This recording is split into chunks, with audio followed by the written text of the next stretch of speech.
प्यारे बच्चों, आप सभी का महामाया क्लासेस में स्वागत है। आज हम लोग पढ़ेंगे प्रश्नावली 1.2। देखिए, क्रमानुसार एक दिन के बाद दूसरे दिन लगातार वीडियो अपलोड की जा रही है जिससे कि आपकी पढ़ाई अच्छी चले।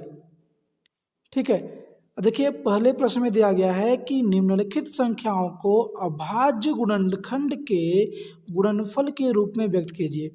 ठीक है, अभाज्य गुणनखंड के गुणनफल के रूप में व्यक्त कीजिए। चलिए अब हम आप लोगों को आज पहली सवाल से दिया गया 140 को अभाज्य गुणनखंड के रूप में व्यक्त करना बताते हैं। ठीक है, तो जैसे 100 कितना होगा 40 होगा। अब 140 को हम लोग जब करेंगे सॉल्व तो जाएगा 140। अब कैसे इसको लिखेंगे भाई, तो ध्यान से समझिए। पर इसको तो कितने से भाग काटेंगे, 2 से काटेंगे। तो जब 2 से डिवाइड करेंगे 2 साते 14, ये हो जाएगा 70 के। फिर संख्या 2 से कटेगी। और हाँ, एक चीज ध्यान रखिए, जिस संख्या के अंत में मतलब जिस संख्या का इकाई का अंक, चाहे वो संख्या कितनी भी बड़ी हो, ठीक है, तो जिस संख्या के इकाई का अंक सबसे छोटा मतलब कह सकते हैं कि 0 हो, 2 हो, 4 हो, 6 हो, 8 हो, तो वह संख्या ऑलरेडी 2 से कटेगी। तो ये 2 से कटेगी तो जाएगा, जब 2 से भाग दें कितना जाएगा 35, क्योंकि 35 गुना 70। अब 35 देखिए 2 से नहीं कटेगी तो कितना कटेगा 5 से, तो जाएगा 5 सते 35, तो 7 इकाई 7।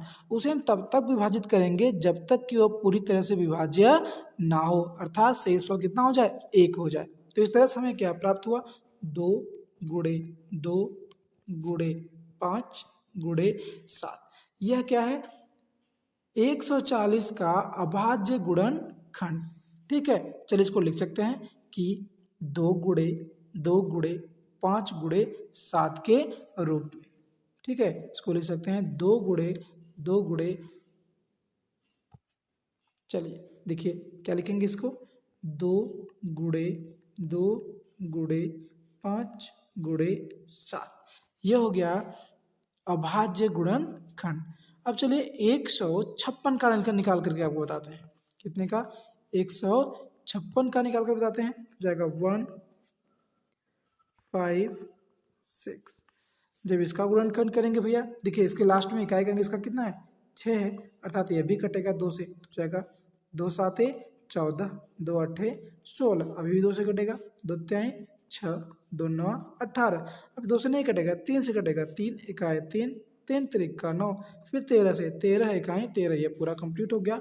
जिसका मान कितना आया 2 गुणे 2 गुणे 3 गुणे 13। क्या है अभाज्य गुणनखंड है। उसी तरह 3825 का करेंगे। ठीक है, 3825 का भी अभाज्य गुणनखंड हम लोग करके देखते हैं। चलिए भाई, बस आप बताइए कमेंट में कि आपको वीडियो समझ में आ रही है कि नहीं आ रही है। चलिए भाई, कितने का निकालेंगे 3825 का हम अभाज्य गुणनखंड करने चल रहे हैं। जब 3825 का अभाज्य गुणनखंड करेंगे तो यह संख्या कितना से कटेगी, यह संख्या कटेगी 3 से। तो 3 से भाग देंगे तो 3 इकाई 3, 3 दूनी 6, 3 सात 21 और 3 बचे 15 के। ये संख्या फिर 3 से कटेगी तो जाएगा 3 चौके 12, 3 दूना 6, 3 पचे 15। अब ये कितने कटेगी 5 से कटेगी, तो जाएगा 5 8 40 और 5 पचे 25। यह संख्या फिर 5 से विभाजित होगी, 5 इकाई 5, 5 सते 35। अब संख्या कितनी कटेगी 17 से 17 से कटेगी, 17 इकाई 17। तो इसका कितना मान आया भैया, इसका मान आ गया 3 गुणे 3 गुणे 5 गुणे 5 गुणे कितने के 17 के। ठीक है, अब हम लोग किसको हल करेंगे 5005 को। ठीक है, 5005 को हम लोग क्या करेंगे सॉल्व करेंगे। ठीक है, कि देखिए इसका मान कितना आता है। जब हम लोग 5005 को जब सॉल्व करोगे तो कितना आएगा, ये संख्या किसने कटेगी 5 से कटेगी, तो 5 इकाई 5 0 0 1 फिर कटेगा। ठीक है, अब इस संख्या कितने कटेगी 7 से कट सकती है, सिर्फ 7 से। तो कितने काटेंगे कितना आएगा 7 इकाई 7, यहाँ बचेगा 3 और 0 मिला के 30, 7 चौक 28 और 7 त्रिक 21। ठीक है, अब संख्या कितने से कटेगी, यह संख्या सिर्फ और सिर्फ 11 से या 13 से कट सकती है, तो 11 कम 11, 11 तियाँ 33, फिर 13 से कटेगी, 13 का ही 13, तो इसका मान आ जाएगा 5 गुणे 7 गुणे 11 गुणे 13 के। एक सा गुणनखंड है भैया 5005 का। तो इसी तरह 7429 का जब आप अभाज्य गुणनखंड निकालेंगे तो यह 17 गुणे 19 गुणे 23 से विभाज्य होगी। ठीक है, अब हम लोग चलते हैं इस प्रश्नावली के अगले प्रश्न पे, अर्थात प्रश्न नंबर 2 पे। हम चलते हैं प्रश्न नंबर 2 पे। देखिए प्रश्न नंबर 2 दिया गया है कि पूर्णांकों के निम्नलिखित युग्मों के HCF और LCM ज्ञात कीजिए तथा इसकी जांच कीजिए कि दो संख्याओं का गुणनफल बराबर होता है संख्या के HCF और LCM के बराबर। चलिए 26 पहली संख्या हो गई। ठीक है, जो हमारी ये 26 है ये पहली संख्या है और 91 क्या है, दूसरी संख्या है। तो 26 और 91 का एक बार HCF निकालेंगे और एक बार LCM निकालेंगे और फिर उसके बाद पहली संख्या गुणे दूसरी संख्या बराबर HCF गुणे LCM करके मान ज्ञात करेंगे, क्या बराबर आता है। चलिए तो सवाल को सॉल्व किया जाए। तो भाई सवाल नंबर 1 ध्यान से समझिए, पहले निकालेंगे 26 और 91 का क्या, अभाज्य गुणनखंड। और 26 का अभाज्य गुणनखंड होगा 2 गुणे 13 और 91 का अभाज्य गुणनखंड होगा 7 गुणे 13, 13 सते 91, 13 दूना 26। अब यहाँ से इसका जो HCF होगा, HCF होगा वह क्या होगा, HCF मतलब देखिए वह संख्या जो दोनों में उभयनिष्ठ, जो दोनों में पाई जाए, तो कितना होगा 13। ठीक है, और जब LCM निकालेंगे तो ये हो जाएगा 26 का 2 गुणे 13 और 91 का होगा 7 गुणे 13। तो LCM बराबर हो जाएगा, जो संख्या पहले मिलेगी उसको पहले लिखेंगे, तो जाएगा 13 गुणे 2 गुणे 7 अर्थात 13 सते 91, 91 में 2 गुणा करेंगे तो जाएगा कितना बताइए 182। कितना आएगा 182। यह संख्या क्या है, क्या है LCM है और ये क्या है HCF। अब चलिए हम उसको सत्यापित करके देखते हैं, क्या LCM गुणे HCF। ठीक है, हम लोग इसको सॉल्व कर देखेंगे कि पहली संख्या, ध्यान समझिए, पहली संख्या गुणे दूसरी संख्या बराबर HCF गुणे LCM। क्या यह मान बराबर होता है। अब इसको हम लोग सॉल्व करके देखेंगे, अगर ये बराबर होगा तो हमारा जो पहली सवाल है वो क्या होगी, हल होगी। ठीक है, तो मेरा देखिए जो पहले अंक दिया गया है वो 26 है, मतलब पहली संख्या गुणे दूसरी संख्या कितना 91 है और इसका HCF कितना है 13 और LCM है 182। ठीक है, अब जब दोनों पक्षों का गुणा करेंगे तो उत्तर हमें प्राप्त होगा 2366। आप गुणा करके देख लीजिएगा, तो इधर भी गुणा करेंगे तो 2366 ही प्राप्त होगा। अर्थात इससे ज्ञात होता है कि पहली संख्या गुणे दूसरी संख्या बराबर होता है HCF तथा LCM के, मतलब उन्हीं संख्याओं के HCF और उन्हीं संख्याओं के LCM के गुणनफल के बराबर दोनों संख्याओं का गुणनफल क्या होता है, बराबर होता है। ठीक है, तो ठीक हम आशा करते हैं कि ये सवाल आपको अच्छे समझ में आया हो और इसी सवाल के आधार पे आप इसके शेष जो सवाल हैं उनका आप हल कर सकते हैं। ठीक है, अब चलते हैं अगले प्रश्न पे। देखिए भाई अगला प्रश्न दिया गया है प्रश्न नंबर 3, अभाज्य गुणनखंड विधि द्वारा, अभाज्य गुणनखंड विधि द्वारा पूर्णांकों के HCF और LCM ज्ञात कीजिए। जो ये 3 सवाल दिए गए हैं इन तीनों सवालों का हमें HCF और LCM ज्ञात करना है, लेकिन वो किस विधि से, अभाज्य गुणनखंड विधि से। तो हमें पहला सवाल मिलता है 12, 15 और 21 का। तो चलिए इसको सॉल्व करके देखते हैं। सवाल नंबर 1 जिसमें दिया गया है 12, 15 और 21। इसका हम क्या निकालना है, HCF निकालना है और LCM निकालना है। ठीक है, तो HCF के लिए पर इसका अभाज्य गुणनखंड करना होगा, तो जाएगा 2 गुणे 2 गुणे 3, 2 दूनी 4, 4 तिहाई 12, और 15 का होगा 3 गुणे 5, और 21 होगा 3 गुणे 7। अब देखिए HCF जब निकालेंगे तो जो संख्या तीनों में पाई जाएगी वो कह सकते हैं या कर लेंगे कि उभयनिष्ठ होगी, वही क्या होगी, HCF होगी। इस तरह देखिए जो 3 है दोनों में पाया जाता है, इसलिए इसका जो उभयनिष्ठ मान कितना होगा, तो क्या होगा 3, इसलिए HCM कितना हो गया, अरे HCF कितना हो गया, 3 हो गया। जब इसी संख्या का हमको LCM निकालना होगा कि LCM कितना होगा, देखिए इसमें क्या होता है कि जो उभयनिष्ठ हो, जो उभयनिष्ठ हो तो उसको सबसे पहले लिखेंगे और जो न मिले उसको भी लिखते हैं।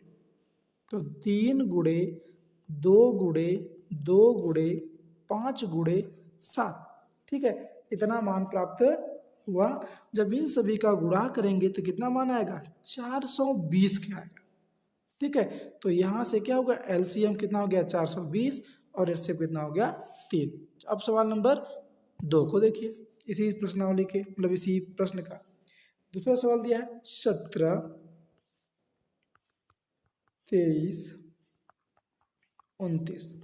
अब देखिए 17 क्या है, ये अभाज्य संख्या है, किसी से नहीं कटेगी, सिर्फ खुद से या और एक से कटेगी, तो जाएगा 1 गुणे 17। और ये जाएगा 1 गुणे 23, ये भी नहीं कटेगा किसी से, और 1 गुणे ये भी क्या होगा 29, ये भी किसी से नहीं कटेगी, तो इसका जो HCF होगा वो तो 1 होगा।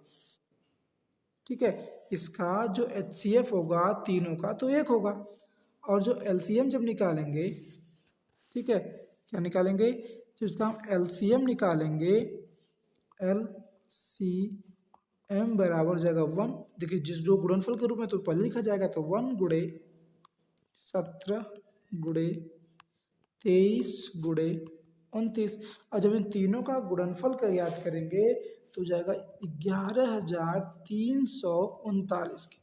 ठीक है, ये पूरी पूरी संख्या क्या कर देंगे, आपस में गुणा कर देंगे। ठीक, अब देखिए सवाल नंबर 3। अब सवाल नंबर 3 दिया गया, अब इसका भी हमें HCF LCM निकालना है, तो दिया है 8, 9 और 25 का LCM HCF निकालना है, तो जाएगा 2 गुणे 2 गुणे 2, 3 गुणे 3, और गुणे कितना हो जाएगा, ये हो जाएगा 5 गुणे 5। एक बार फिर समझिए,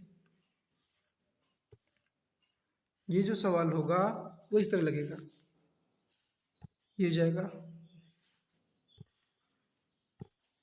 1 गुणे 2 गुणे 2 गुणे 2, 1 गुणे 3 गुणे 3 हो जाएगा 1 गुणे 5 गुणे 5। जब इसका HCF निकालेंगे, HCF बराबर तो क्या होगा, एक उभयनिष्ठ होगा तो 1 होगा। ठीक है, और जब इसका LCM निकालेंगे, LCM बराबर तो जाएगा 1 गुणे 2 गुणे 2 गुणे 2 गुणे 3 गुणे 3 गुणे 5 गुणे 5 के। जब इसका आपस में गुणा करेंगे तब जाकर क्या मान प्राप्त होगा, 1800। ये होगा हमारा HCF, ये क्या होगा हमारा HCF होगा। अब चलते हैं प्रश्न नंबर 4 पे, अगले प्रश्न पर ध्यान से देखिए। अगला जो प्रश्न दिया गया है कि HCF 306 657 बराबर 9 दिया है, और LCM 306 657 ज्ञात कीजिए। तो अब इसके पहले हम लोग पढ़े कि पहली संख्या गुणे दूसरी संख्या। ठीक है, दिया है सूत्र क्या होता है, HCF गुणे LCM बराबर पहली संख्या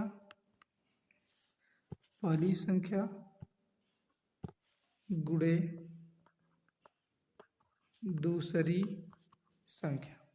ठीक है, तो HCF कितना है, 9 है, LCM क्या करना है, ज्ञात करना है, तो LCM पहली संख्या दिया है 306 दूसरा संख्या दिया है 657, 657 हो जाएगा LCM बराबर 306 गुणे 657 पूरे बट गया हो जाएगा 9। 9 से भाग देगा, गुणा कर देंगे। ठीक है, तो 9 इकाई 9, 9 त्रिक 27 और 9 चौक 36, तो प्राप्त हो गया 34 गुणे 657, तो हो जाएगा HCM, क्या हो जाएगा LCM बराबर, अब 34 गुणा 657 में करेंगे तो जाएगा 22,300 कितने के 38 के। ठीक है, तो उसका LCM कितना होगा 22,338। हम इसे इस तरह से भी ज्ञात कर सकते हैं। अब चलते हैं अगले प्रश्न, प्रश्न नंबर 5 पे। ठीक है, अगला जो प्रश्न है प्रश्न नंबर 5, जिसमें दिया गया है कि जांच कीजिए क्या किसी प्राकृतिक संख्या n के लिए संख्या n पावर 6 पावर n अंक 0 पर समाप्त हो सकती है या हो सकता है। तो देखिए, अगर कोई संख्या होगी तो क्या लिख सकते हैं, जैसे 6 गुणनफल क्या होगा, अभाज्य गुणनखंड 2 गुणे 3, ये होगा ना, 2 तिहाई 6। अगर हम 6 पावर n लिखें तो क्या प्राप्त होगा, तो हो जाएगा 2 गुणे 3 और पूरे घाते n। ठीक है, जिस तरह से हम n के पावर बढ़ते जाएंगे तो यहाँ इसका पावर, इस वाले n का पावर कितना क्या होगा, बढ़ता जाएगा। और लिखेंगे इसलिए 6 का कोई गुणनखंड 5 नहीं है, 6 का कोई गुणनखंड, 6 का कोई गुणनखंड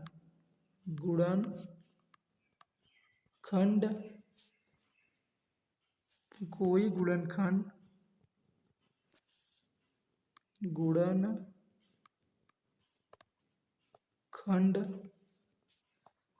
5 नहीं है।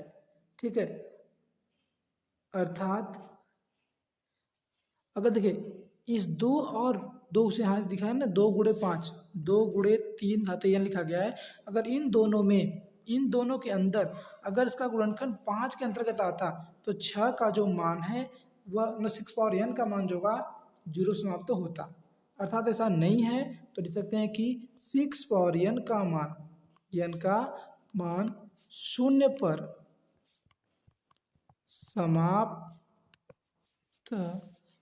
समाप्त नहीं होगा। ठीक है, अगर इसका वही कहना, ये गुणन इनमें से कोई अगर एक मान 0 को मतलब कि 5 के रूप में होता तो ये गुणनखंड समाप्त हो जाता। अब चलते हैं अगले प्रश्न पे। देखिए, अगला प्रश्न है लास्ट प्रश्न है प्रश्नावली का, जिसमें दिया गया है किसी खेल के मैदान के चारों ओर, अरे ये तो छठा सवाल है, चलिए भाई छठा देख लेते हैं। इसमें दिया गया व्याख्या कीजिए कि 7 गुणे 11 गुणे 13 धन 13 और 7 गुणे 6 गुणे 5 गुणे 4 गुणे 3 गुणे 2 गुणे 1 धन 5 भाज्य संख्या क्यों है। ठीक है, ये भाज्य संख्या क्यों है, तो पहले इसको हम लोग क्या करेंगे, तो लिखेंगे, देखिए 7 गुणे 11 गुणे 13 धन 13 बराबर क्या लिख सकते हैं, देखिए 13 दोनों पक्षों में 13 को हम लोग क्या करेंगे, कॉमन ले लेंगे। जब 13 कॉमन लेंगे तो जाएगा 7 गुणे 11 धन कितना बचेगा 1।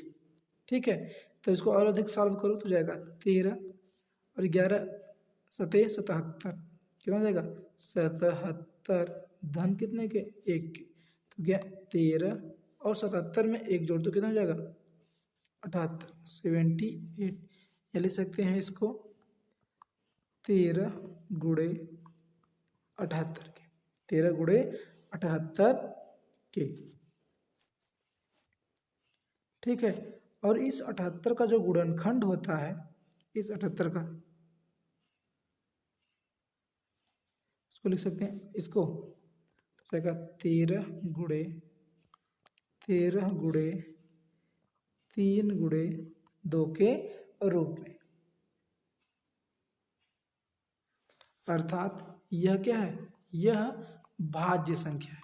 यह क्या है, भाज्य संख्या है। अब इसी का जो दूसरा पार्ट है ये वाला 7 गुणे 6 गुणे 5 गुणे 4 गुणे 3 गुणे 2 गुणे 1 धन 1। ठीक है, एक धन कितना है 5 है, एक धन कितना है 5। जब इसको सॉल्व करोगे भैया तो जाएगा ये 5 को आप कॉमन ले लेंगे तो जाएगा 7 गुणे 6 गुणे 4 गुणे 3 गुणे 2 गुणे 1 धन 1। ठीक है, तो जब यहाँ अंदर मल्टीप्लिकेशन होगा तो जाएगा 1008 प्लस 1। ठीक है, तो ये हो जाएगा 5 गुणे 1009, 5 गुणे 1009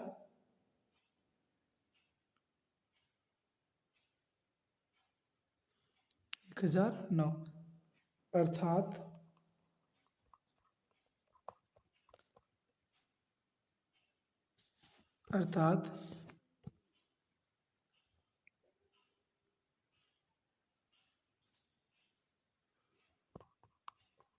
यह एक भाज्य संख्या है।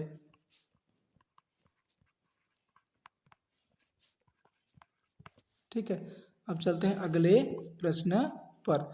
देखिए अगला प्रश्न है, किसी खेल के मैदान के चारों ओर एक वृत्ताकार पथ है। इस मैदान का एक चक्कर लगाने में सोनिया को 18 मिनट लगते हैं, जबकि इसी मैदान का एक चक्कर लगाने में रवि को 12 मिनट लगते हैं। मान लीजिए दोनों एक ही स्थान और एक ही समय पर चलना प्रारंभ करके एक ही दिशा में चलते हैं, तो कितने समय बाद वे कुल या कह सकते हैं पुनः प्रारंभिक स्थान पर मिलेंगे। ठीक है, तो क्या करना होगा, हमें 12 और 18 का एलसीएम ज्ञात करना होगा। ठीक है, 12 और 18 का एलसीएम ज्ञात करेंगे तो हमें सवाल का आंसर मिल जाएगा। तो लिखेंगे 12, तो 12 बराबर होगा 2 गुणे 2 गुणे 3, और जब 18 का मान निकालेंगे तो जाएगा 2 गुणे 3 गुणे 3। अब लिखेंगे LCM बराबर, अब देखिए जो संख्या दोनों विभिन्न उसको पहले लिखेंगे तो जाएगा 2 गुणे 3 गुणे 2 गुणे 3, इनको भी लिखा जाएगा। तो किससे गुणा करेंगे, 3 दूना 6, तो जाएगा 6 गुणे 6 बराबर कितने के 36 के। तो तब क्या मिला 36 मिनट बाद, क्या मिला 36 मिनट बाद वो दोनों पुनः उसी स्थान पर फिर मिलेंगे। ठीक है, आज की प्रश्नावली समाप्त हुई। अगर यह प्रश्नावली या कह सकते हैं कि ये प्रश्न आपको अच्छे से समझ में आए हो तो आप भाई चैनल को लाइक शेयर और सब्सक्राइब जरूर